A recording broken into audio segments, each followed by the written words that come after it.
Good afternoon. I'd like to call to order the Health and Human Service and Aging Committee meeting Wednesday, September 18th. It is a little past 1, and can we, Madam Clerk, have a roll call, please? As a reminder to all in attendance, this meeting is being recorded and live streamed on the county's YouTube page. Calling the roll, Ms. Conwell. Present. Mr. Sweeney. Present. Ms. Stevens. Ms. Stevens is absent at the moment. Ms. Turner. Present. Mr. Miller. Present. You have a quorum. All right, Madam Clerk, has anyone signed in for public comment? No, Madam Chair, no one has signed in. Right. Approval of the minutes from the July 24th, 2024 meeting. Can I have a motion and a second? I so move. Second. Okay, so Miller, Sweeney, all in favor, please say aye. Aye. All right, we have several matters referred to the committee today, as well as a presentation for our ARPA applications that we have previously given out. And so, Madam Clerk, if you could read the first item into the record, please.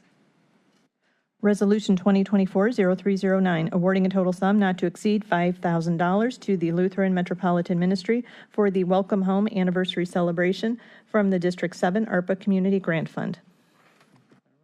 The presentation. Someone to, no, yes, Yes, we have a presentation. yes. Welcome.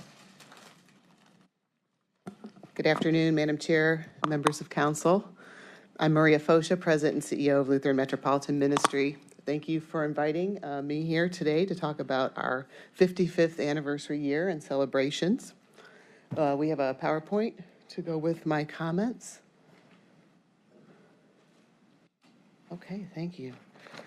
Again, thanks for the opportunity to speak with you today. It's an opportunity for us to share where we've been and where we're going, but mostly how we've positioned our 55th anniversary year as a way to elevate both LMM and the conversation around affordable housing.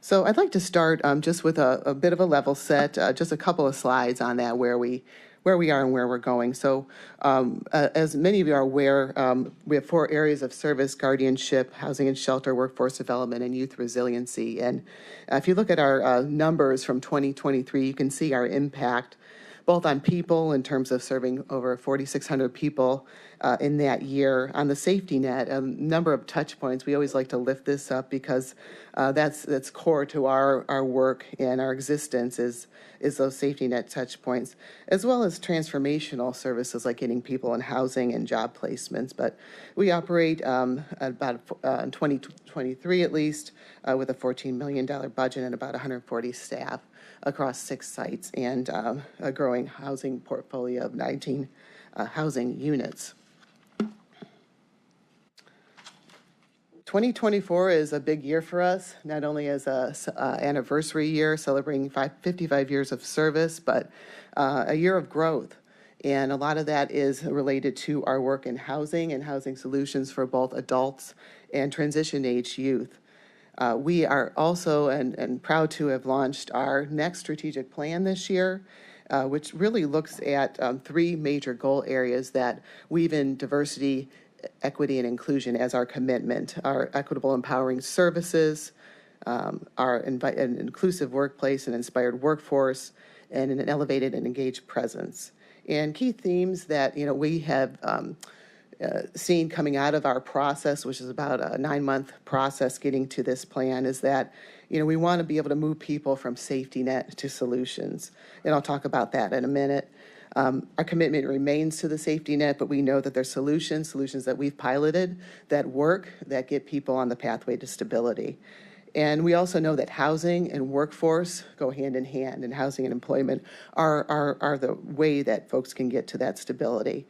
We're investing in human capital, so a lot of investments in our staff in terms of professional development, and also intentional ways to diversify our board so we're more reflective of the community we serve. And finally, our public policy influence in lifting that up. We know from our work on the ground that we see it every day, those root cause issues of poverty And we're able to then talk to those folks that are in those experiences and lift up those voices in terms of our public policy work and our advocacy. And that's where we see a place for LMM kind of reaching back from our origins and as a social justice organization to today, where those needs are still great. So again, one of our biggest areas that we've expanded is housing and shelter. As you're aware, we are part of the continuum of care for the county Office of Homeless Services. We have been running the men's shelter at 2100 Lakeside and now 2020 Lakeside. Thank you for the support of that expansion since 2005. And we also, though, really since 2016, 2017, have been looking at ways that we can be affordable housing developer and really kind of shift again from that safety net to solutions. So we have committed to and have made some great success on our Breaking New Ground campaign to rehab housing units in the St. Clair Superior neighborhood. We are now at 17 of 20. Our goal is 20 housing units. We have 17 online in various stages, but we have 12 families that were experiencing homelessness now housed. So we're very proud of that, and that work continues. Additionally, we have learned and we've been researching that affordable housing can also be innovative. And so that's where we've gotten some funding in a couple of different areas. One is around a solar panelized CNC build that we're going to be breaking ground on probably by the end of the year. Which you really receive those savings on the back end in terms of the solar-powered efficiency and in terms of utilities. 3D printed housing, which we're grateful to have some support from the City of Cleveland through City Councilwoman Stephanie House Jones in terms of $500,000 in funding to explore, do some due diligence, and bring some pilot homes to the Cleveland area that will be using 3D printed technology. And finally, and we're getting into, as part of this request, we have lifted up, created an exhibit called A Placement at the Museum of Contemporary Art. I do want to share our refreshed mission. LMM's mission is to challenge systemic injustices faced by those who are oppressed, forgotten, and hurting by providing responsive solutions, advocacy, and hope. And so going into 2024 and beyond, we've honed our advocacy priorities to end homelessness, to reform the criminal legal system, and advance racial equity. And we've identified ways that we, in our position, can effectively do that. It's about affordable housing, leaning into that, vocational training for living wage jobs, and removing barriers to housing and employment, and that's where the public policy work. But we're also living out our mission. We are the landlord we wish to see. Those families coming into those homes, there's no background check whatsoever, credit, criminal, otherwise. And we've had great success so far with those 12 families. We are a second chance employer. A third of our staff are persons with lived experience of the criminal legal system or of homelessness. And we're elevating those voices of persons with lived experience to influence our advocacy work. And finally, we feel that we have a strong role in educating the community on these issues that impact persons we serve. So that led us to, in this 55th year of our existence, partner with MoCA Cleveland to both educate and engage the community around a conversation about affordable housing.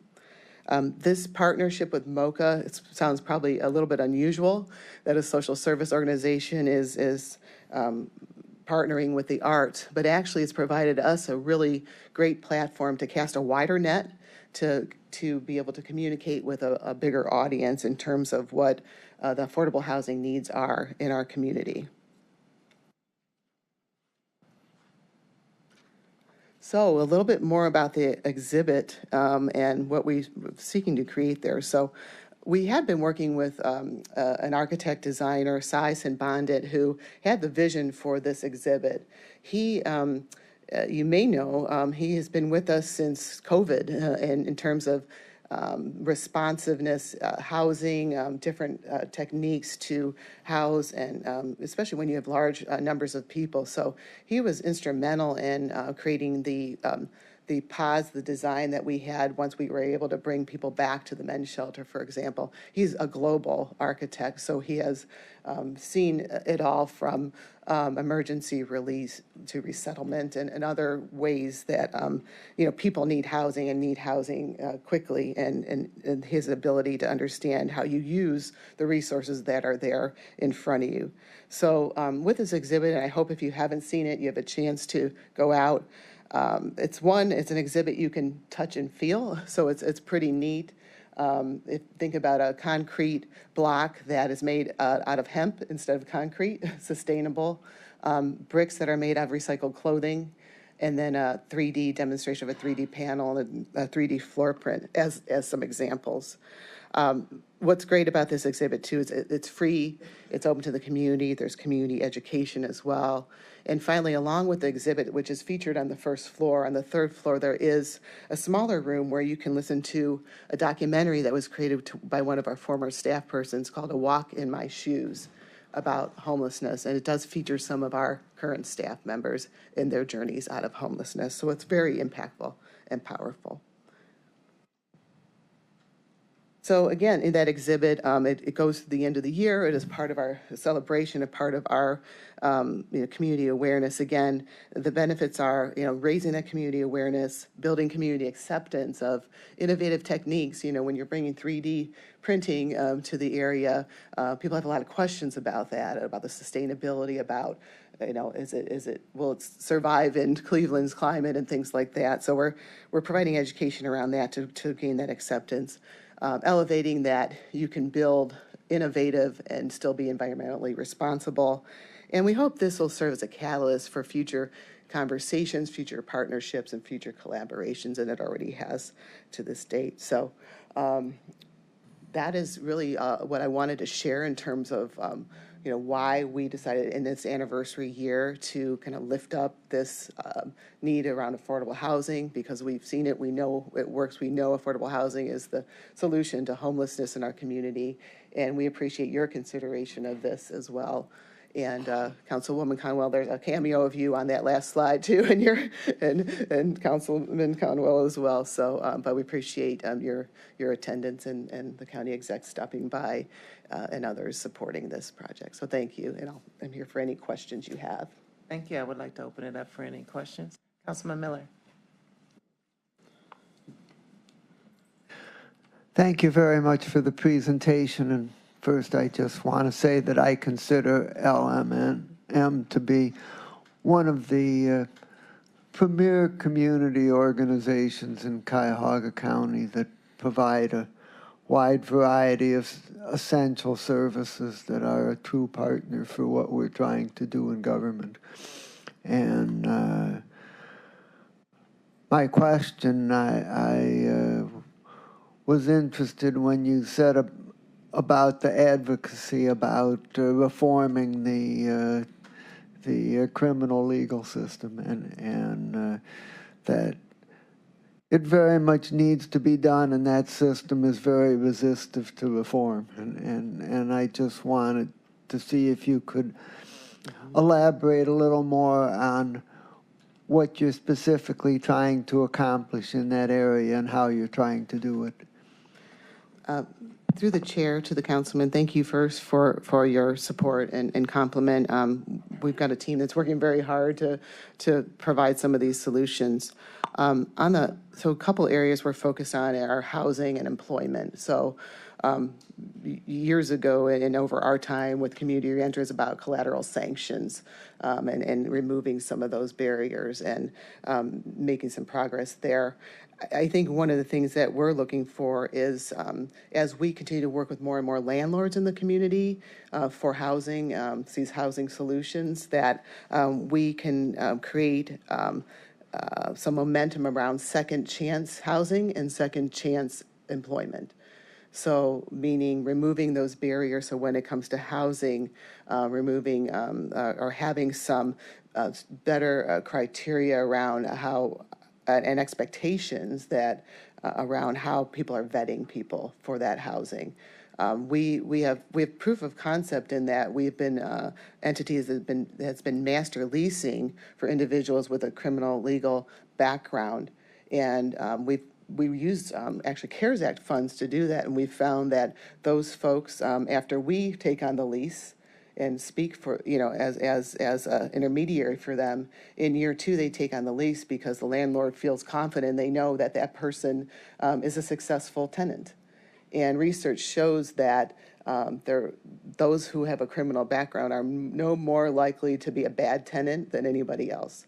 So it's raising that awareness, but also bringing together community members who believe and work with mission and work with us and believe in that mission that we're trying to present around second chance housing and second chance employment. We also have success, and I think we can do that through our success stories. So with working with currently incarcerated individuals, we've been able to place 400 people in employment through our culinary arts program, many of whom have either a criminal legal system involvement or were formerly incarcerated. And we hear testimonials from those employers that they're some of the best employees they've ever had. So those are some of the ways that we can translate our work on the ground, tell those stories, but also share some data and research that we hope to move the needle. But we hope to gain some momentum around both of those initiatives. Yeah. Any other questions? Thank you. Hearing none, seeing none. This, for all those that are in attendance and in regards to ARPA funding, it must go 3 readings. So the date, Mr. Miller, if everything went okay, would be when would it pass?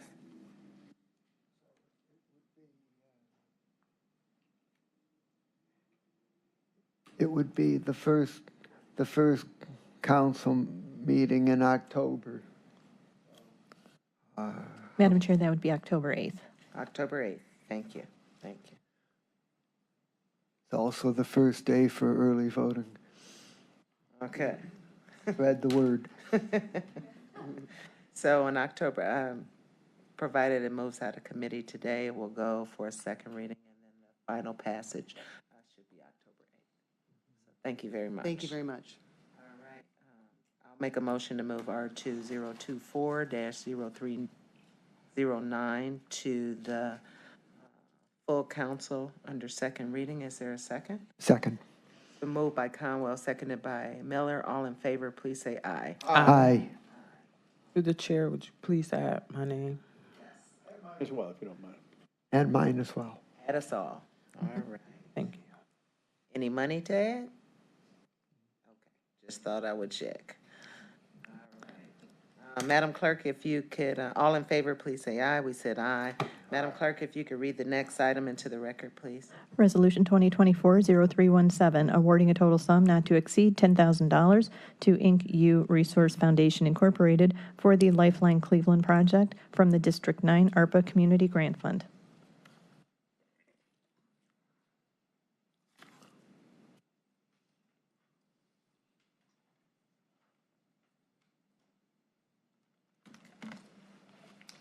Right. Greetings, council. Greetings. Welcome.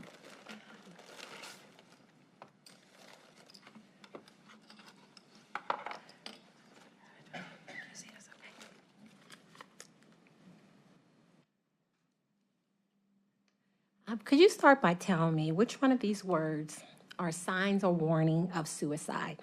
Excuse me, Ms. Graves, could you just state your name for the record, please? Yes, I Thank you. apologize. Monica Graves. Thank you. And my name is Lena Wilson. Can you tell me which one of these words are signs or warnings of suicide? Sadness, moody, smiling, sleep pattern change, withdrawn, tidying up their living space, reckless behavior, sudden calmness. If you said all of them, you would be correct. There's really no clear indication of someone who's considering suicide. But suicide is the second leading cause of death amongst our teens, third amongst our young adults, and fourth amongst our mid-age or millennial. Hello, my name is Monica Graves, and I'm the founder and executive director of Naomi Women of Distinction. Hello, my name is Lena Wilson, and I'm the project manager and co-chair for Naomi Women of Distinction. We are here to present to you Lifeline Cleveland, a journey of hopelessness to hopefulness. Oh, thank you. Okay. Yeah, thank you so much. This project is an initiative of Naomi Women of Distinction, who is here to support women and girls of color in the areas of health initiatives, economic empowerment, education, and community engagement. We were established after the Bloomsburg Report in 2019. 12 everyday women, sisters, daughters, friends got together, and we decided to create a safe and judge-free space to have conversations around these areas of health, education, and economics. We host an annual luncheon. Sorry, button. We host an annual luncheon. Just gather anywhere from 200 to 300 women, as well as more intimate conversations called the Naomi Light Series, where we can discuss these topics in detail. We discovered that mental health was a major concern, with the alarming increase of suicide actually doubling in women and Blacks. We discovered this information from the Health Policy of Institute of Ohio. And as you can see, there was a major increase amongst our female high school girls. And asked if they were feeling sad or hopeless, it was up 28%.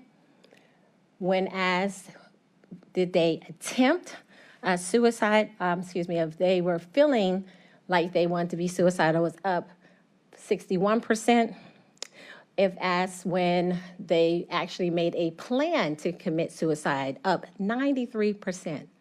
But alarmingly, those who actually attempted suicide was up 148% from 2019 to 2021. And so Lifeline Cleveland is just so important. It's important in order to decrease the rising suicide rates. And this is highly affecting our community due to the economic hardship, the social injustice, as well as lack of health, mental health support, and resources.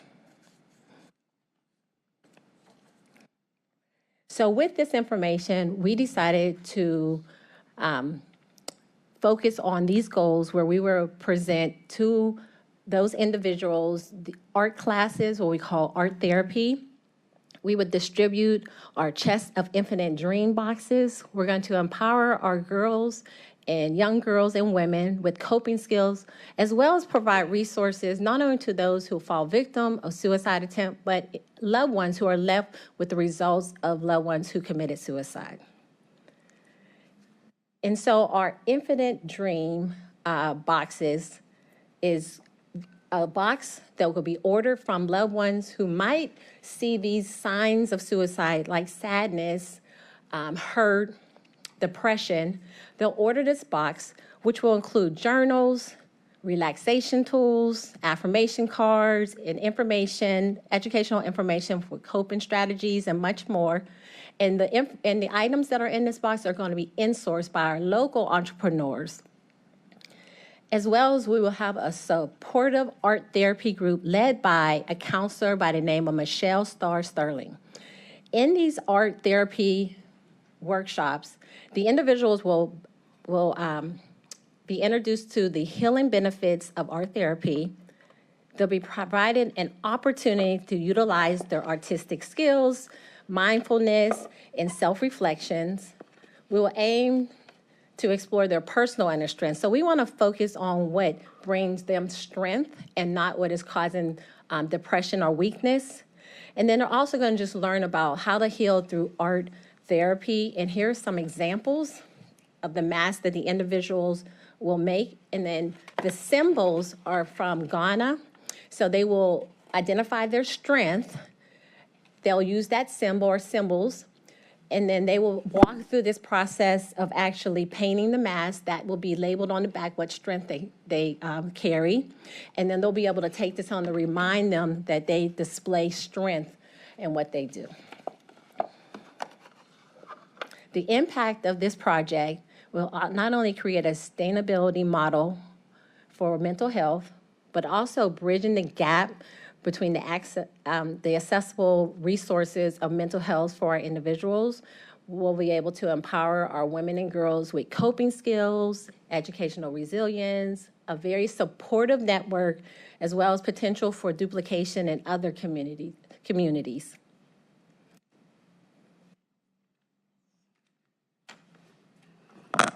Hi there, my apologies. A little vertically challenged. So our project is projected to go in 4 phases. So our first phase is going to be the first 4 months of this project, where we will do our finalizations of the partnerships with the mental health service professionals and some of our local entrepreneurs, like Ms. Michelle Starling, Walter Payton from Ghetto Therapy, who specializes in unconventional ways of therapy. We also want to partner with our local entrepreneurs who specialize in associated with and are associated with health and wellness and healing. This includes relaxation tools, aromatherapy, journals for reflection, coping resources, books, affirmation cards that will go into the boxes, and support tools like counselors and support information, people that they could reach out to after they receive the box. We also want to do a developed project plan with those people that we have partnered with, a counseling approach, session structure, session goals, and ethical guidelines. This is a very touchy subject, so we want to make sure we're within our ethical guidelines to discuss these subjects. And then from there, after we have assembled our team, we want to assemble these boxes. So after we do that, we want to go into our program launch and our initial outreach. So we will begin our outreach by passing out info at community events. We're always at different community events within the city, text blasts and emails. We want to launch the awareness, bringing information to the community with the numbers that we just shared with you. The biggest problem that we saw is a lot of people just don't have the information. They don't have the numbers about the rates of the suicide, and we feel like it's at red level. And then from there, we want to distribute the boxes. We want to start our counseling sessions with the ladies that we have got from our outreach efforts and our partnerships. Next slide, please. From there, we want to do our full, this is phase two, which is months 5 through 7. We want to go into our full implementation and evaluation points. Of course, we want to monitor our progress, and we want to do that by doing regular check-ins with our participants and sending out surveys. After we've done that, we want to adjust our program to any needs that we see may need to be adjusted. After speaking with those people, we want to review those results with our committee members and our partners, and then make any other necessary adjustments from there. Next slide, please. Phase 3 would be from months 8 through 10, our program expansion and continued support. So we want to increase community outreach by continuing to inform people at the events around the city. We want to continue counseling and check distribution, focus on sustaining engagement, staying engaged with our participants, and then invite all of the participants to be recognized at our Naomi Women of Distinction Luncheon, which usually happens in April, to congratulate them for their participation and completion in the program. Next slide, please. Our last phase, which is merely numbers, months 11 and 12, is our future planning and sustainability. Explore additional funding options, which would be grants and sponsorships and community donations, research updated and current resources. So after this journey of us partnering and people seeing what we've done and what we've created, we hope we could bring all of those people to be a part of the next phase of the project as we continue to move forward in this. Our final evaluation and reporting, we want to analyze our participant outcomes and success stories, prepare comprehensive impact reports, and then we want to share those with you all, our partners, and our committee members.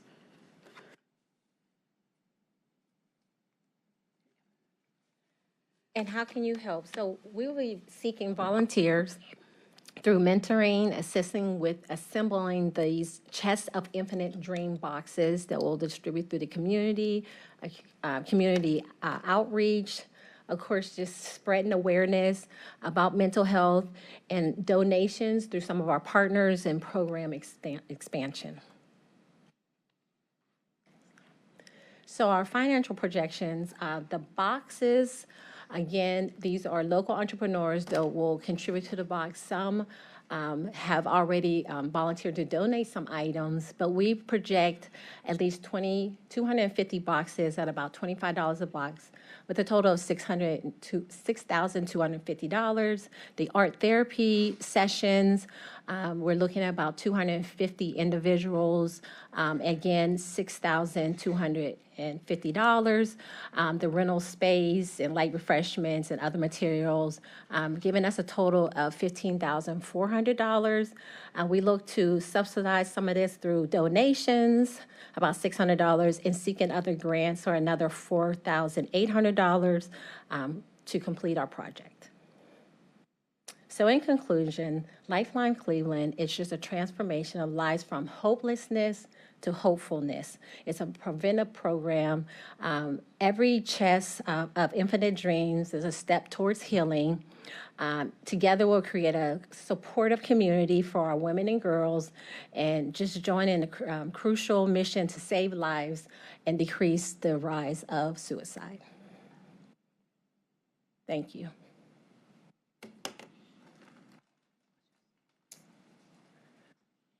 Are there any questions?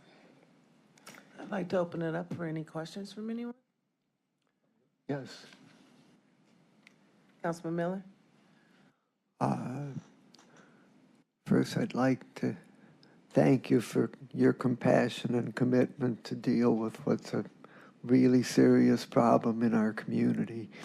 And my question is, do you know of anyone else who's implemented a similar program, and anything about what results they have, or is this an entirely new idea that you came up with? That's a great question. So we are not aware of any other program or organization that offers this exact structure. There are other organizations who distribute coping boxes or healing boxes, and the art therapy, the young lady is offering these courses through Cleveland Clinic, so she is continuing. So we're just bringing this together in one location for our individual. We do know that Ohio has a suicide preventive initiative happening right now through 2026, so our ideas are right along aligned with what the state of Ohio has already initiated. Okay. Thank you, and best wishes for success. Thank you. So the data, Ms. Graves, you presented was that you collected was 2019 to 2021. These were the years that you presented were COVID times. Do you have any current data since the COVID has died down a little bit? At this time, we do not. We have searched. We were looking for more current information. It looks like since the initiative that Ohio is doing is starting for 2024 to 26, I assume that period of time will be the data that will be collected that will include the effects of COVID. But we will continue to do research on finding numbers and making sure that we stay aligned with what's current. I know suicide numbers had increased not too long ago in terms of the Adams Board and what they have reported to us. So any initiative to try to, whether it's adult, women, children, or whatever, and especially our children, to try to bring that focus and really help them cope with all that life has to give them. I know COVID was hard on everyone, but there are other things that our young women and girls are facing. So kudos to your organization that would like to step up and do something. Any final questions from any of my councilwoman? Just have some thoughts. I know I had an opportunity to be a speaker at their first annual second annual Women of Distinction luncheon, and I was very impressed by the diversity of women that supported your event and all the young people that were there. And clearly, this is an issue of concern in our community, and I wanted to just take my hat off to you as entrepreneurs for your willingness to take on such a topic. I know this is not the only thing that you do. I was wondering, could you share some of the other things that your organization endeavors? Well, sorry, Naomi Women of Distinction was created from a survey that said Cleveland was the worst livable city for Black women. This includes education, compensation, health disparities, the whole shebang. So what we did, we got together to provide resources for young women and girls, Black and brown, to say, hey, all of these things are afforded to you. A lot of the feedback that we got was, well, we don't know what resources are available to us. We don't know where to go to get these resources. We don't know what questions to ask. At our last two now Women of Distinction conferences, we have focused on healthcare with Dr. Dews, who has enforced asking the questions that some young girls may be afraid to ask doctors. Legal help. We've done things from voter registration and just a lot of resources that we're bringing in front of people who may not know that these things exist. We created the Naomi Light series to continue the conversations that we were not able to cover at our initial conference. Someone may not be as comfortable as standing up in front of 300 people and say, I have a question. So we developed a smaller conference to put that information out there. So at every Light series that we have not just, hey, let's get together and talk, but let's provide the people that you can talk to directly to get the information that you need and the resources provided. Okay. Thank you. So as I stated earlier, this, everything goes all right. It should be up for final passage on October 8th on our council meeting. So we welcome you to come back at that time to see the progress, or you can watch us live stream. It's your decision. But we, again, this committee thanks you for the endeavors that you're trying to do, assist. You know, this is one of our missions in the county, but to assist us in, as well as the other municipalities across Cuyahoga County. 'Cause suicide, it doesn't matter what backyard you're in. We know some young person is experiencing this. So again, we thank you, and we will now, I'll make a motion to move R2024-0317 to the full council under second reading. Is there a second? Second. Okay. Can we So- clarify who was the second on that one? I was Sweeney. going to do the same thing. So Sweeney. Caldwell, number 1, and Sweeney, number 2. All in favor, please say aye. Aye. Okay, thank you. Thank you for your consideration. Thank you. Thank you so much for your support. Madam Clerk, if you could read the next item into the record, please. Resolution 2024-0318, awarding a total sum not to exceed $10,000 to the Harvard Community Services Center for the Grandparents Family Day and Resource Fair from the District 9 ARPA Community Grant Fund. Okay. Presenter, please come up.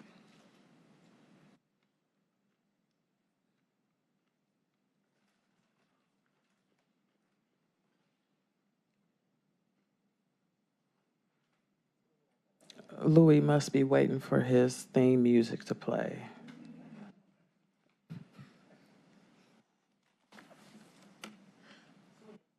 Push the, is the green light on?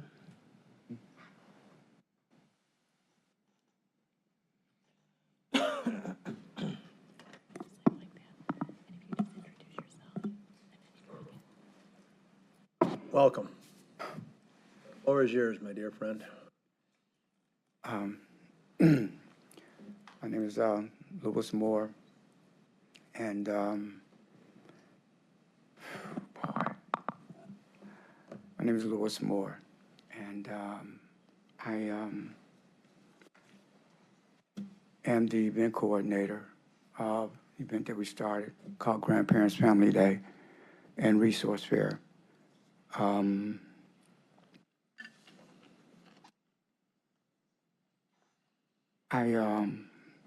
we began the beginning of Grandparents Family Day, but we really started it at in 2016. Let me slow down. I personally have been a juvenile court probation officer, parole officer. I've been a federal probation officer, and I've also worked with teen mothers. I worked at formerly with Palmerdale Children's Village. I've also worked with Children and Family Services before I left the county in 2015.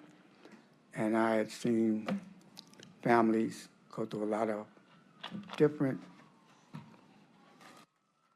situations where during that time period is when drugs was taking a very, very extensive play on family structure.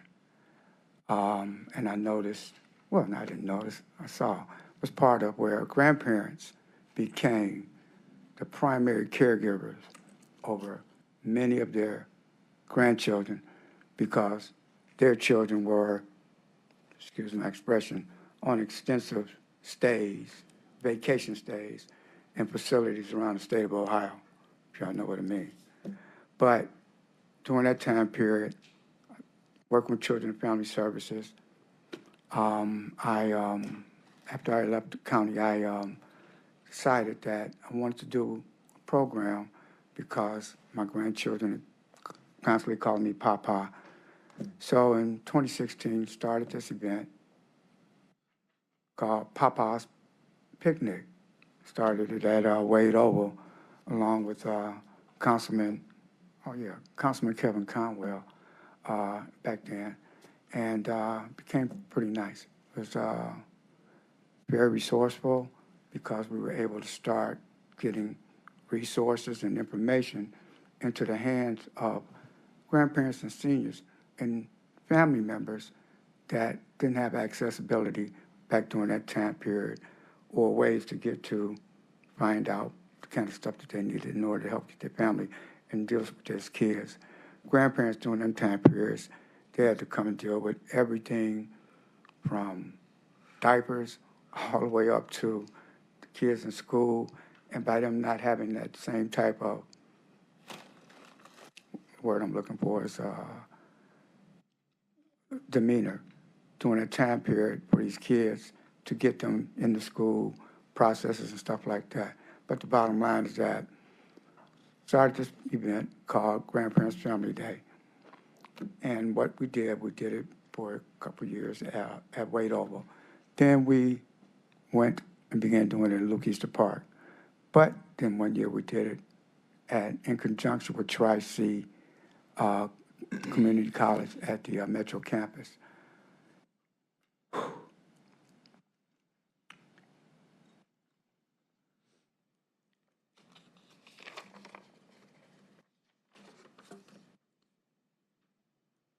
Well, grandparents have always been the stability and strength and the architects of all of our family structures. And based on that, it's, like I said, is the reason why we have put this event on, and this is going into our 9th year this year.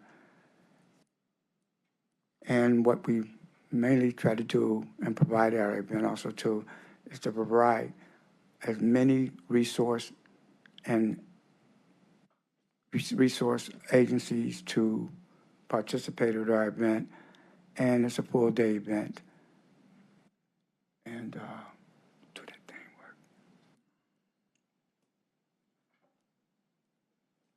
work. And our event is coming up this weekend, Saturday, September the 21st, at Luke Easter Park, where the family pavilion area is. We started as a group of people wanting to put together, form an alliance to provide a day that recognizes, honors, and celebrates our elders. Because without them, we are not who we are. and we're a nonprofit resource organization that's a community-based group. We're based on providing support, resources, and advocacy for grandparents who are raising their grandchildren or just living life as a retired or working individual that may need help. We have a full day of programming, and we begin our event and programming where we start, and we like to recognize grandparents and seniors, but the entire family structure. And we honor our Cleveland Police Department, Cuyahoga County Sheriff's Departments, and all of our first response agencies. Grandparents' Family Day and Picnic Resource Fair is designed to be a day of strengthening families. It is our goal to facilitate a day of information sharing, agency networking, mentoring with community professionals that many families have no access to assist with managing family pressures of their own, social obstacles, and help them with life stress. We will do this by hosting, and we host an intergenerational family-friendly gathering with a variety of activities offered throughout the day. And another thing that we also do, we not only honor our grandparents during the course of the day, but we also recognize, how can I put it, salutatorians, let me slow down. Whew. Look, y'all, I'm nervous. I ain't gonna tell you. I'm nervous. Why are you nervous? I ain't gonna tell y'all no story. All right. But the bottom line is that, look, I believe, and we believe, and our planning committee believes, and our honorary co-chairs that be on board with us, recognizing centenarians, 100 years and older. I mean, we have 4 this year from age 100 up to 107. And then we were also going to recognize and honor a young lady by the name of Mrs. Berkeley. And Mrs. Berkeley was going to be with, but Mrs. Berkeley passed, and I was 110 years old. And we recognize centenarian, 100 years and older. There you go. All right. We all trying to get there, right, Louis? I'm telling you. See, I'm still 39, so I'm all right, but also, too, is that we started something where we also honor and recognize pioneers and trailblazers who have been strongholds, mentorships, and people who we need to help, who have helped develop our communities in which we live. And last year, our pioneers and trailblazers who we saluted were former Judge Una Keenan, one of the greatest architects in the country, Mr. Robert Madison, Cleveland historian Charles Bibbs, and one of the greatest actors who came out of Cleveland, Ohio, by the name of Mr. Bill Cobb.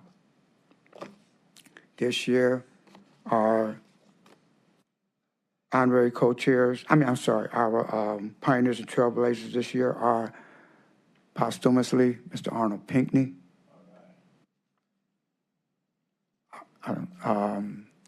Secretary Marsha Fudge, Reverend E.T. Cavanis, and this year, Bones, Thugs, and Harmony. No way. This is their 30th year of being in the entertainment industry, and they have been fantastic. And they've been fantastic for us, for the city of Cleveland. All right. So we also provide a day of, another thing we do. We have in the beginning, when we start our program in the beginning of the day, we start with an event developed a couple years ago called PPP, Pastors, Police, and Pancakes. where the police of the 4th District and pastors throughout the entire county cook pancakes where we start our gospel programming at the end of the beginning of the day. Then we have a full day of entertainment, resources. We have a number of vendors that provide a lot of resources and referral and work assistance, workforce assistance that everyone has accessibility to. And you can see a lot of different things that, all right. Okay. And as a result, during the time period of the opioid epidemic, generational poverty and health disparities, many of the people in our core city neighborhoods have poor health outcomes. We also have a lot of referrals to the different medical agencies that are on site with us when we have our event. We offer a lot of healthy entities going into this time period. We believe that healthier and more informative people thrive at work, at home, and in the community. By providing families with a day of enjoyment and access to the timely resources, we could connect people with partners to help them improve their economic well-being also. So that's pretty much it. Good job. Wow, thank you. All right.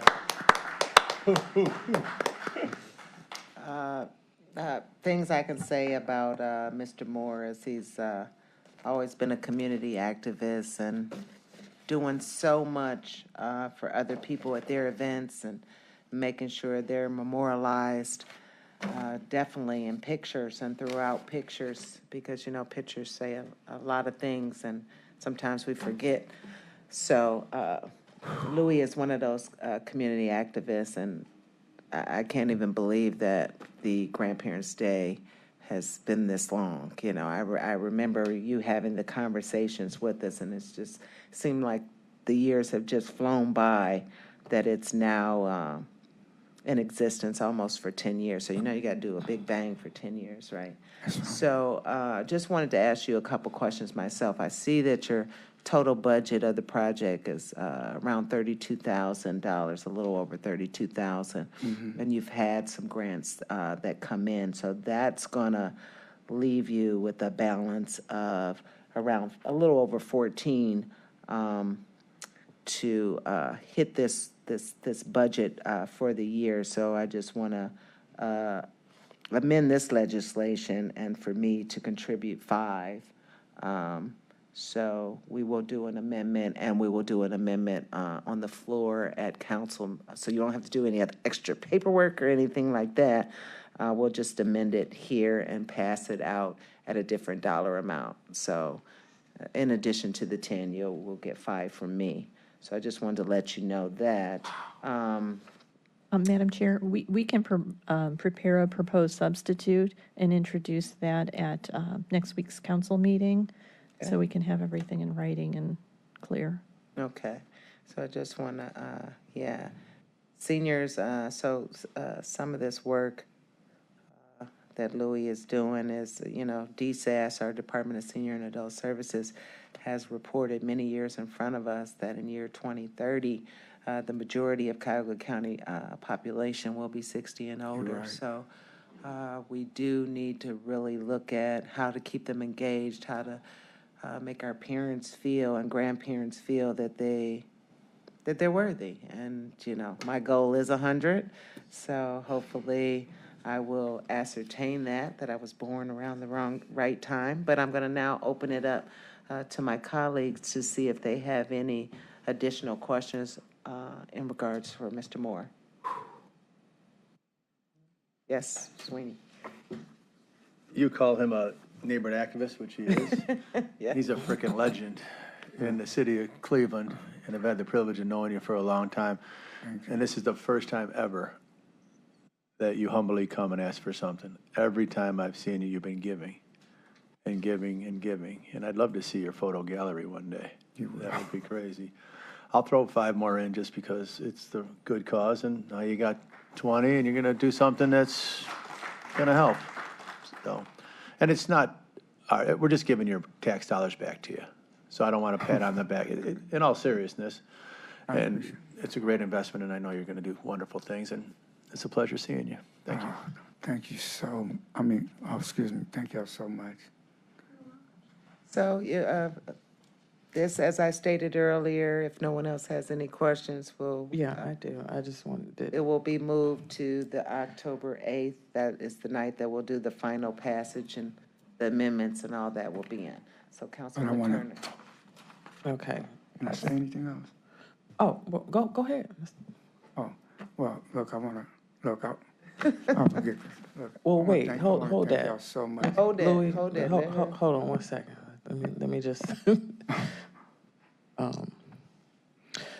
just to clarify, I had to make him come here because we know Louis is so proud. He is the original hustle man. And every year he manages a way to find the dollars to do something so wonderful for this segment of our community that can often be overlooked and left out. But if his work doesn't say enough about the importance of elders in our society, then I don't know what does, because he stays busy. And I'm so grateful to be able to support him in this way. He always tells me how proud he is of me, but we're so very proud of you, because you could be on a beach somewhere, in your retirement, but you continue to find ways to give back. Each week you're doing something, Louis. And so to get you started on next year, I'm gonna throw in another $10,000, because you take a long time to get started. If Al Grimes was here, he would second that. But I know we all wish we had even more to give you, but you've done so much for so many over the years. This is just a small gesture to say thank you and show you how much we appreciate the work that you're doing for all of us. Okay, now do you want to speak? We got it. Look, I want to thank y'all. I want to thank all y'all. I want to thank y'all. Excuse me. I'd like to thank you all very much, and thank y'all for believing in me. And wasn't me, not only just me, but it's a whole bunch of people sitting on our planning committee that have the same way about thinking about seniors, grandparents, and my grandmama and grandparents. They all was 100 years old. My grandma Mo, she was 107 when she passed, and all my uncles and my aunties were all 100 plus. And my grandmama, who I loved more than anything on this planet, not really, but when I meant, she was 98. My grandfather was 96, almost there. But it really means a lot in order to try to do whatever we can to get the services and information and to assist them. So before I blow it, thank y'all all so very much. So without further ado, I will move R2024-0318 to the full council under second reading. Is there a second? Second, and please add my name. All right. So it's been moved and seconded by Conwell and Sweeney. All in favor, please say aye. Aye. And please add all of our names, which I think as sponsors will be on there anyway. And Councilwoman Turner. I want to thank you so very, very much for me. Appreciate it very much, and I know you all personally, but thank y'all all so much. Thank you. Thank you. My throat. So my colleague is right. He's not one to ask because we talked about the grandparents' Father's Day, Family Day, earlier part of the year, and he never once asked me for money. that I didn't think about it. He wanted to be connected to our Department of DSAS, Department of Senior and Adult Services, so he could get the names. So always not thinking of himself. So very well deserved, and I'm glad that this council here could provide these funds at this time. So without further ado, Madam Clerk, if you could read the next item into the record, please. Resolution 2024-0343, authorizing an amendment to a master contract with various providers for supplemental nutrition assistance program to Skills Employment and Training Services for the period October 1st, 2023 through September 30th, 2024, to extend the time period to September 30th, 2025, to make budget line item revisions, and for additional funds in the total amount not to exceed $1,257,500, effective October 1st, 2024, for the providers 1 through 7 on the agenda. All right, welcome. I thought it was going to be Chris Murray today.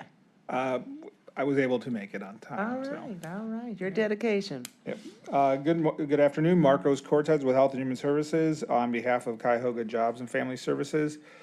You've heard this presentation before and this program before. This is the Snaps to Skills program, and the purpose of the Snap to Skills employment and training program is to address the employment and training needs of our SNAP recipients. This initiative will combine eligible non-federal funding with up to a 50% federal SNAP employment and training reimbursement to expand work-focused education and training services to our low-income households who are receiving SNAP benefits. The objectives are to increase the number of SNAP participants who are able to obtain employment at a wage allowing them to maintain their family, and to increase the rate of SNAP participants retaining employment. We did issue an RFP for these services last June, and these 7 providers were awarded. We are exercising an option year to extend the time by 1 year and to add funding for that year. We do have Paul Bounds from Cuyahoga Jobs and Family Services, who's the program manager. If you have any more detailed questions about the program itself, I can answer any questions about the actual procurement. My one question would be, is there any other changes that were put into the amendment?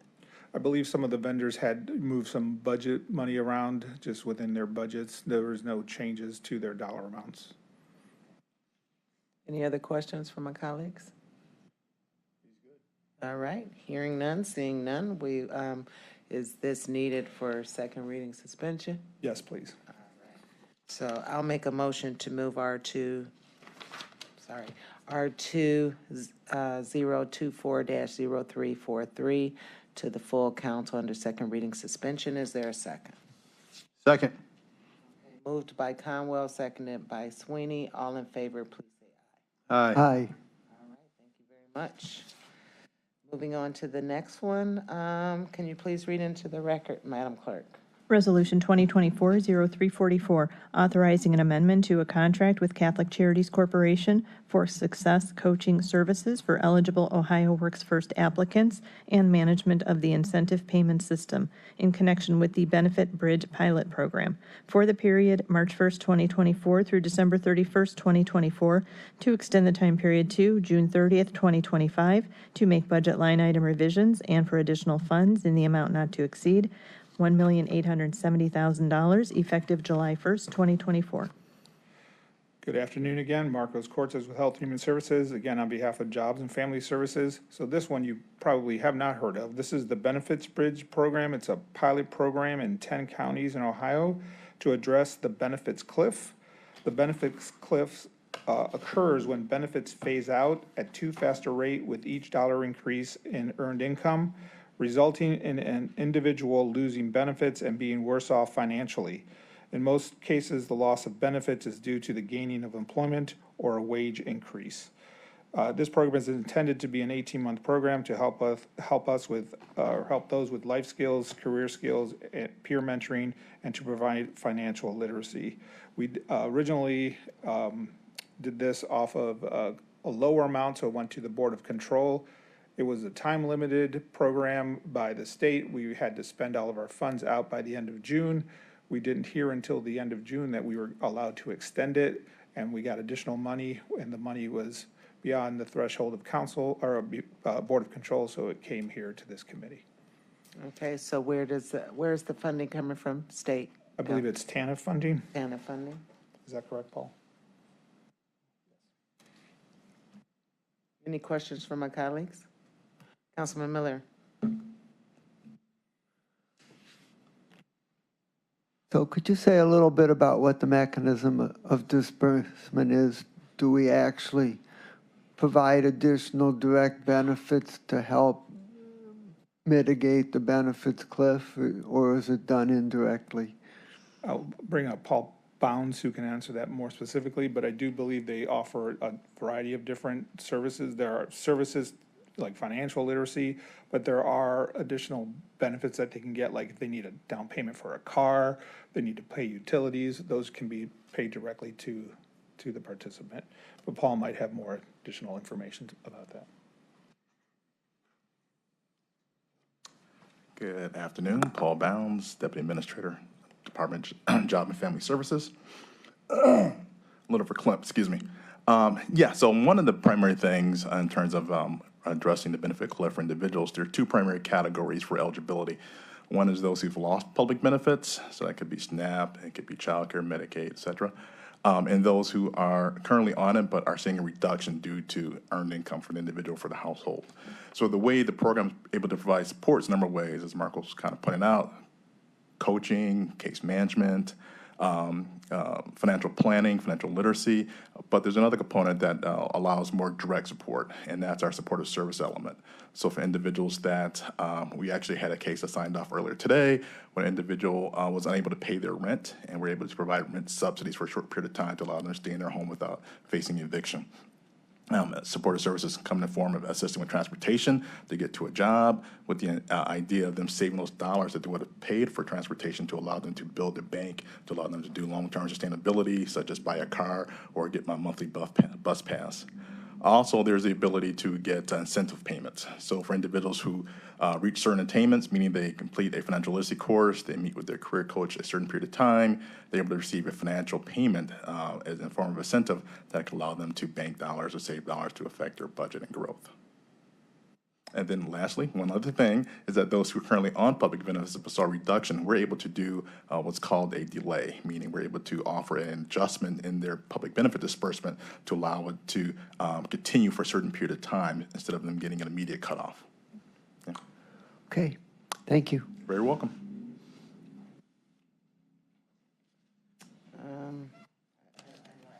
Yes.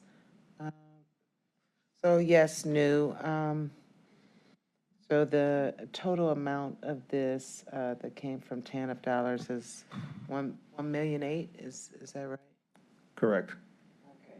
So is there, since it does so many things, could you send us how it's dispersed in terms of funding? What's the different funding parts for each of these categories? That would be. Yeah, we can provide a breakdown of that. And just want to know, do you work collaboratively? I know one of them was to not have anyone be put on the street. Do you work collaboratively with the homeless, Office of Homeless Services to some degree?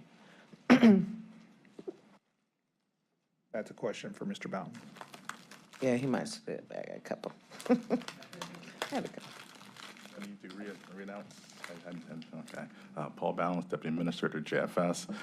So the Catholic Charities, which is the contractor we're adding the dollars to, they're the ones that provide the primary case management. So what they'll do is they'll do a total assessment of the individual to make a determination what their needs are. So items that they can't provide directly, which the primary thing is the supportive services, incentives, and case management, they will connect with various community agencies to provide the support. So in a situation like the one I mentioned earlier, where the person was potentially looking at the homeless situation, they would look at agencies like Homeless Initiative or the Homeless Services Organization under the county umbrella to find options and alternatives to keep them from being placed on the street.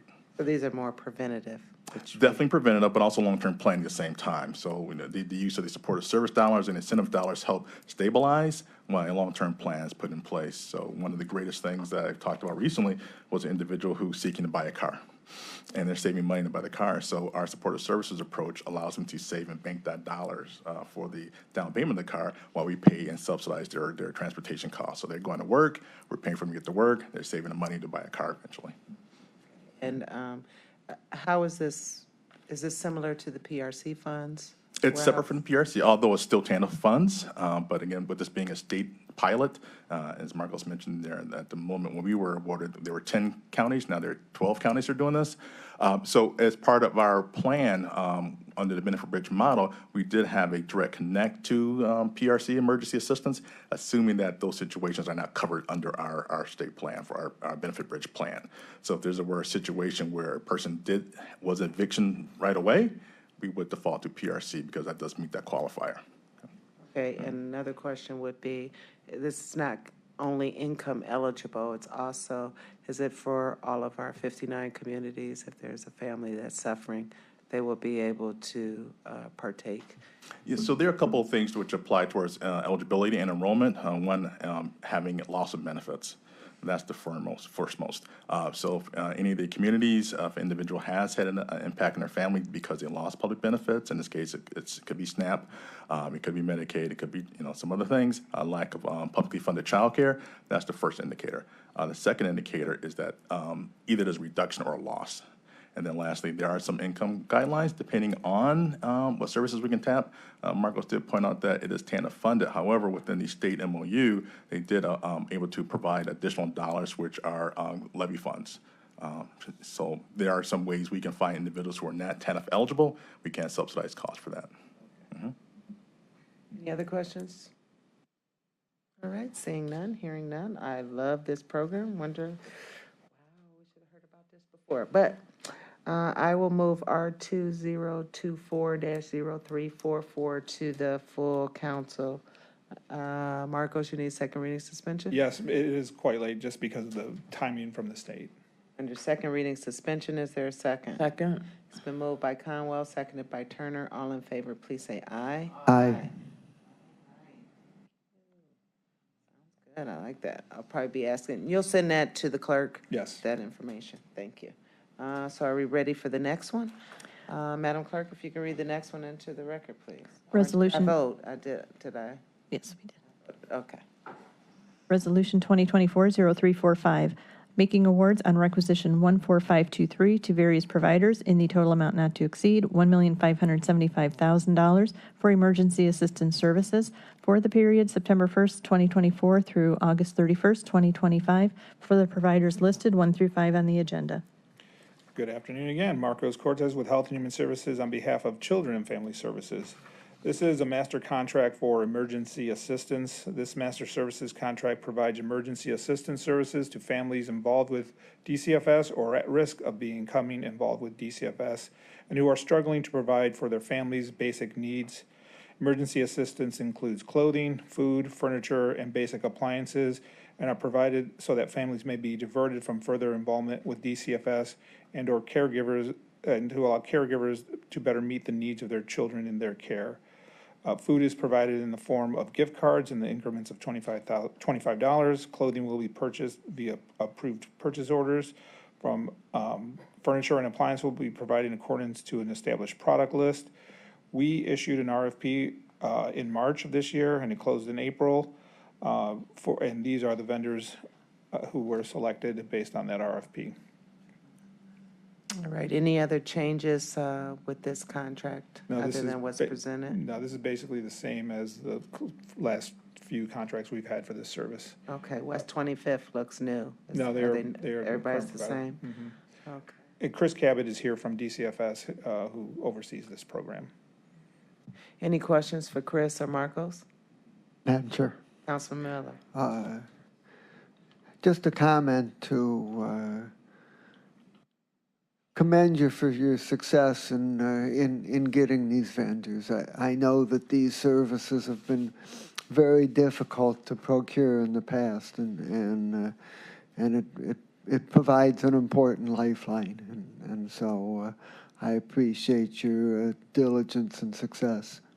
Thank you for that comment. We have been trying to find additional vendors, but unfortunately, we haven't had any luck to add new vendors to this service. Okay, if you just let the clerk know what type of services that you're looking for in terms of, we need to get that stuff out to communities, because I'm sure there's someone else out there that can provide whatever you're looking for. You know, I see eyeglasses, you know, I don't know what other needs. And this correlates with PRC and to some extent, correct? That I'm not 100% sure of. Okay. Chris might know. Okay. So, any other questions in regards to this? Seeing none, hearing none? All right. I thought this just came before us not too long ago. About a year ago, we did an amendment to extend it to this time frame. Do you want a second reading suspension? Yes, please. All right.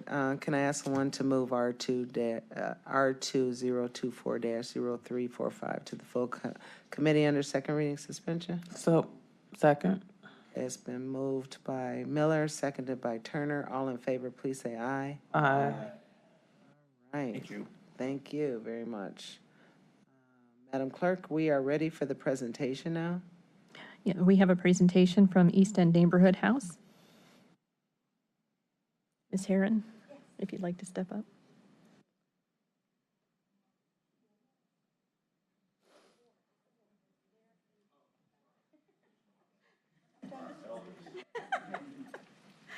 Thank you for hanging out with us and when we did Oh, county we've had business. a wonderful time. This has been very enlightening.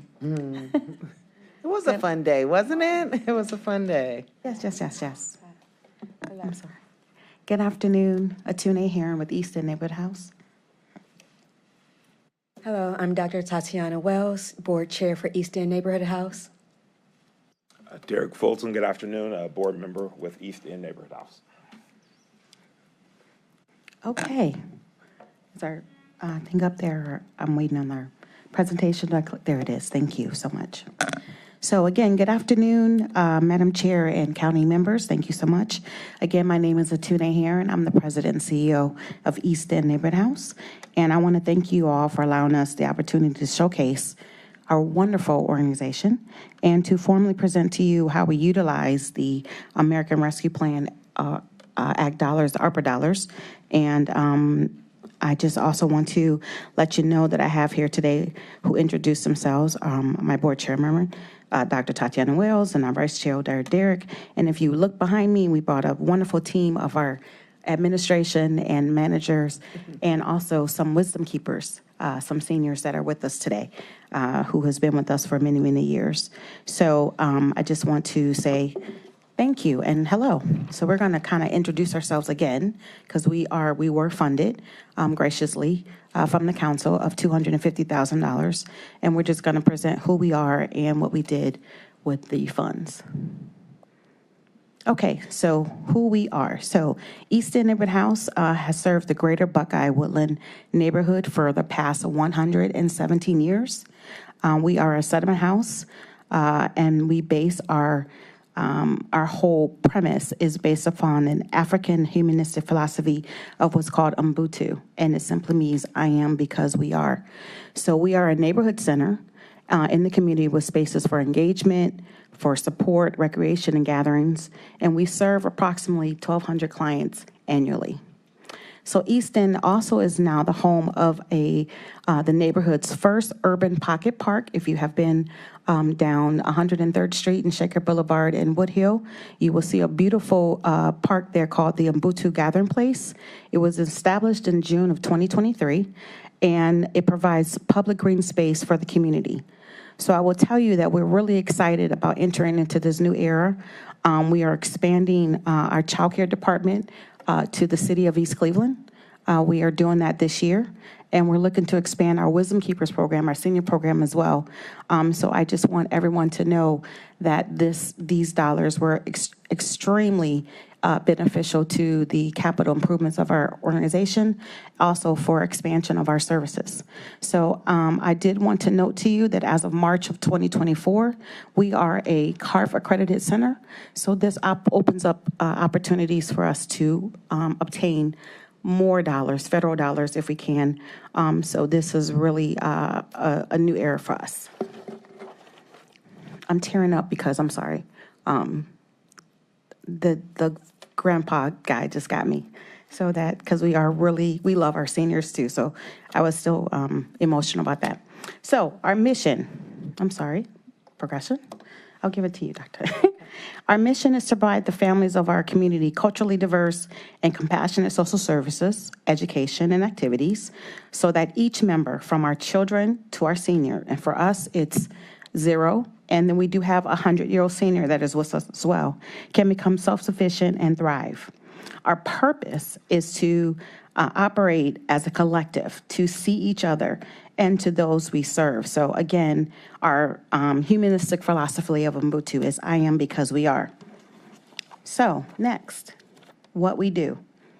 So we are a Gold Star Child Care Center, serving infant to 13 years of age. We're a 21st century before and after school and summer camp. That's a state-funded program. We have a full-service adult services, which is called our Wisdom Keepers program for ages 60 plus. We do home-delivered meals. We are in neighborhood family services, so this is our family preservation program that's funded through the county. And this is where we have social workers and case managers who help those that are at risk of abuse and neglect.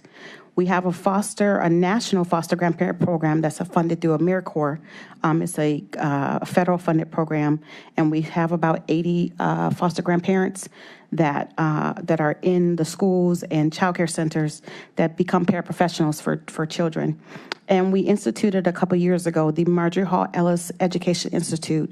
So this is where we bring the community to our center to learn about educational opportunities or learning about literacy, financial literacy, and other programs. So we try our best to do as much as we can with the few dollars we have for the community, for the services that they ask us to do.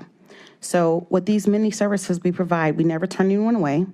If we cannot assist them at that time, we do seek out someone who can. So we're part of a huge county collaborative system of other agencies that we work well with, and we work with other agencies to assist families in the community at every turn.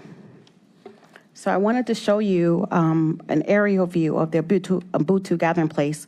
Again, if you have not been down there, we invite you to come and sit. So this is an aerial shot. The top left was the actual concept design. And if you look at the aerial shot, it almost was down to the letter of how they designed it.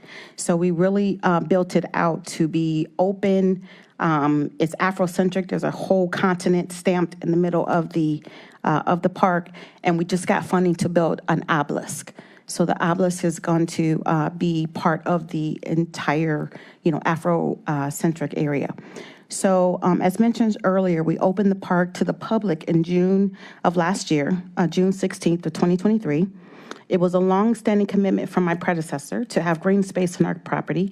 And so now we literally have green space, and it's just beautiful. And we were able to get it finalized last year. So again, I welcome the council to come out and see us and spend time with us. A lot of the area schools actually have outdoor classroom space to do things. They come and sit at the mound at the top of the park, and they have math classes and all type of reading and education classes. So we have seen the community use it quite often. Even though we own the property, it is for the community. So, okay, so here's what you want to know, right? What we spent the money on. So I did put in the packet a full list of detailed about what exactly all of it that we did. I didn't show you this. And so majority of it at this time has been for extensive repair of their building, maintenance, landscaping. We also use it for the accreditation process, all the things that we needed to do to help us get accredited. So the house has been painted. From that very first slide, if you go back to can we go back? Yeah. That's the picture of our brand-new house. And if you had seen it before, it did not look like that. So the wood had been rotten, the color was faded, and so it was a really task that we work on getting the preservation of the exact house that was built in the early 1900s. And so that was the first big project that we did, and it was extensive. My team did not like the puke green color that it turned out to be, but I think it's perfect because everybody knows now where the puke green house is, and it's East End Neighborhood House. So, so I have come to love it.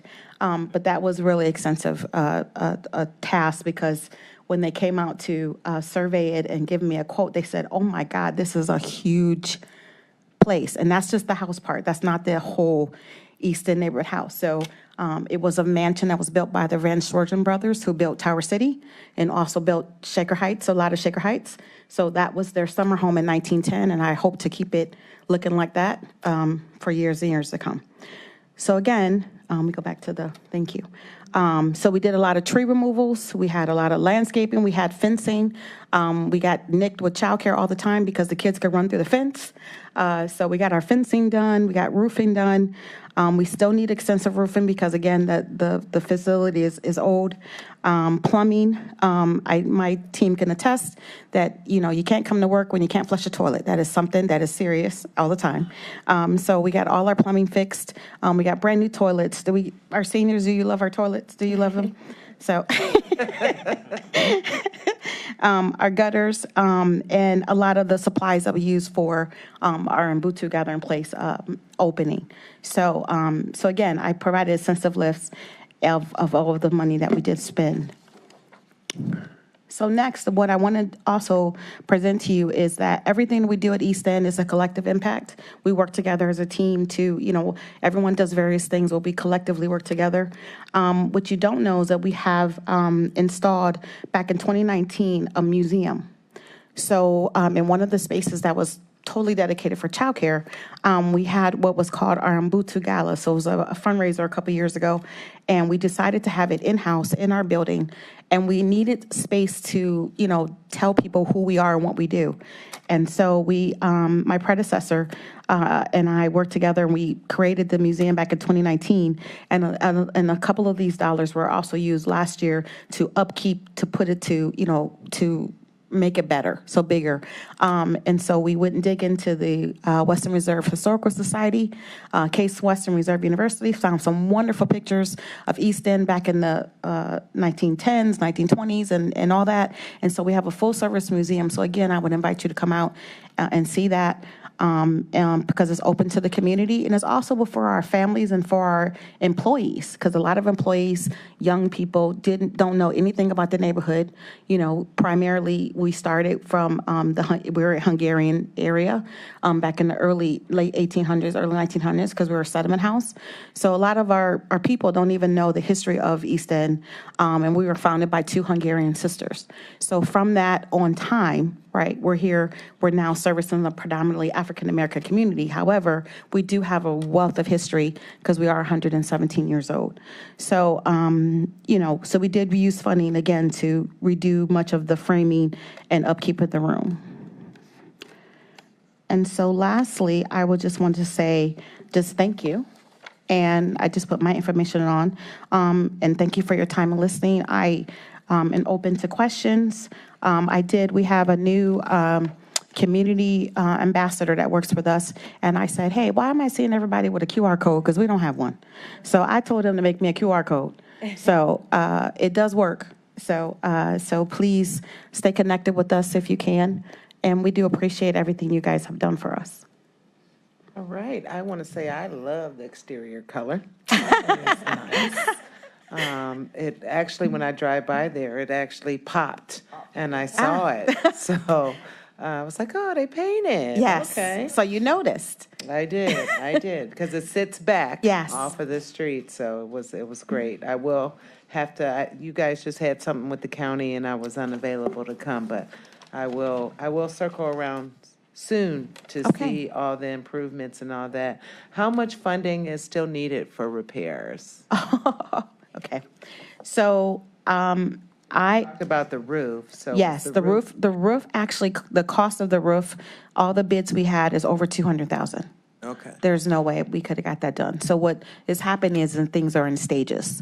So the main places where the roof, where there's water coming into the building or causing damage in the walls, because we had to do some mold mitigation, that's what we're concentrating on. Everything else is just, as we're trying to build this capital campaign, because my hope when we got the money was to extend this to make a capital campaign of the building, just to, start. But a lot of the things that we had were immediate.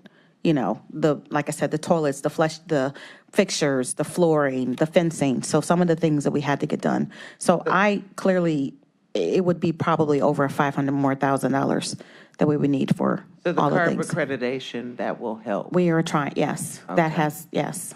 It would present additional opportunities for us, yes. Okay, so was the roof on the green building done? Was any of the roofs done or just patched? Just patched. Okay. Just patched, Okay. yes. So the biggest portion of it was the house painting. It was over $70,000. Yeah, it's a big one. All right, any questions from my colleagues? All right. Well, I thank you. Thank you for the work that you did. I know it was needed when you Yes. requested it, and And I want to thank my team. They've been very supportive. So, and these two people, thank you. yes. Go ahead. This could be the first time someone actually came back and said, No. For all mine, I've had come back. well, And this one I remember. Oh, okay. It's kind of cool. Yeah. They take their money, they do good things, but come back and said thank you. So Yes, thank you. Thank you. Thank you, Councilwoman. I Thank appreciate you. it. Thank you, guys. I'm coming to visit. Please do come visit. Oh, thank you. Thank you. Appreciate it. Come visit. You're basically at the base of my district. Okay. Sometimes we cross districts. You are more than welcome. You are more than welcome. Thank you so much. No, I just.